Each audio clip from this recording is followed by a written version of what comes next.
Alright, welcome to week 3, everybody. I thought I would try a video this week since people don't like to read announcements. I sent out an email last week with the secrets for success in this class, and only 8 people watched it. So I thought I would try this. So for this week, you're going to go to week 3.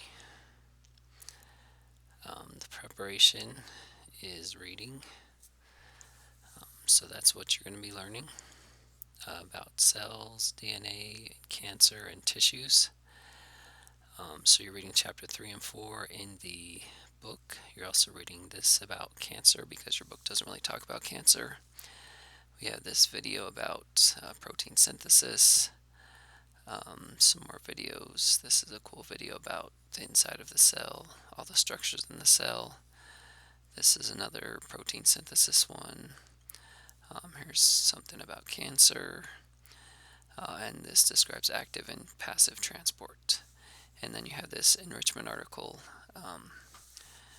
which is really good, so please take the time to read that. Set your appointment with your partner.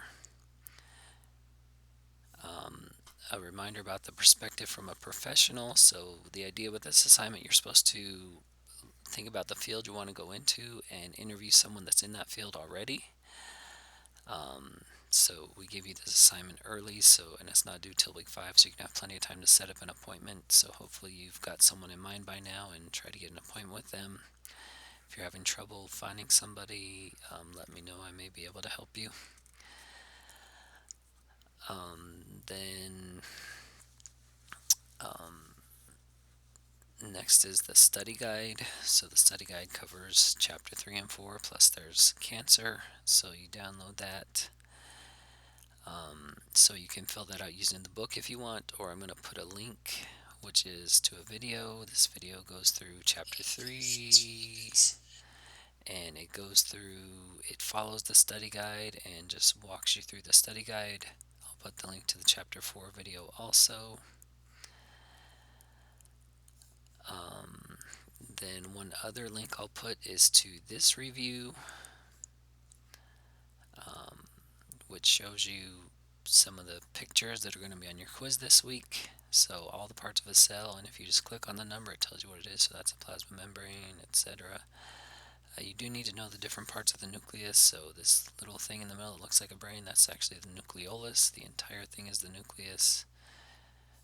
15 is pointing to the nuclear pores. 14 is the nuclear envelope. So make sure you know all those organelles, and then make sure you know the transport processes as well. When things are leaving the cell, that's exocytosis. When large things are coming into the cell, that's phagocytosis or cell eating. Small things coming into the cell is penocytosis or cell drinking. So make sure you know that, and all the pictures, because for your quiz this week, you're going to have 5 questions from chapter 3. Those are multiple choice questions, 4 multiple choice questions from chapter 4, and then 5 multiple choice questions from the cancer section. And then the last 11 questions are labeling questions, and they're going to be from this figure on the cell and these processes here.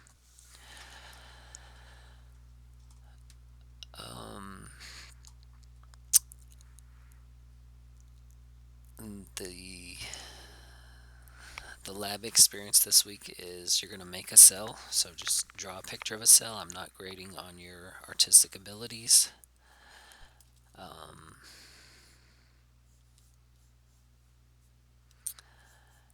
And make sure you do the memory aid. Yeah, so you're identifying all these parts of the cell, which you're going to identify in the study guide as well. And then make your cell model. Then you're going to make some memory aids, and if you have trouble coming up with your own memory aids, find a video on YouTube or something that helps you learn something in this chapter and share that. Meet with your partner.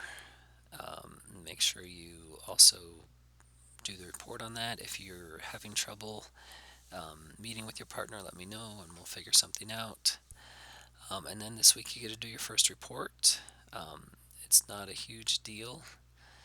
Um, so 400 to 500 pages, it doesn't have to be huge. Um, and just make sure you have all of these in it. You have an introduction to cancer. You're going to pick one type of cancer. Maybe there's a cancer that's affected someone you know. Make sure you include the cause, risk factors and development, signs, symptoms and stages, detection or testing methods, and then treatment and prognosis. And then make sure you have at least 3 sources. The library has many good sources. Your textbook can be one of your sources.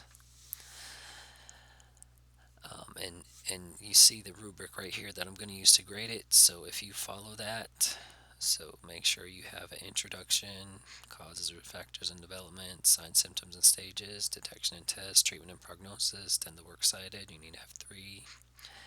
And then grammar, mechanics, have somebody proofread it for you. So if you follow that rubric, you'll do well on that. And then you're going to do the memory aids. And then finally, you'll take the quiz. So you can email me or call me if you have any questions. Good luck.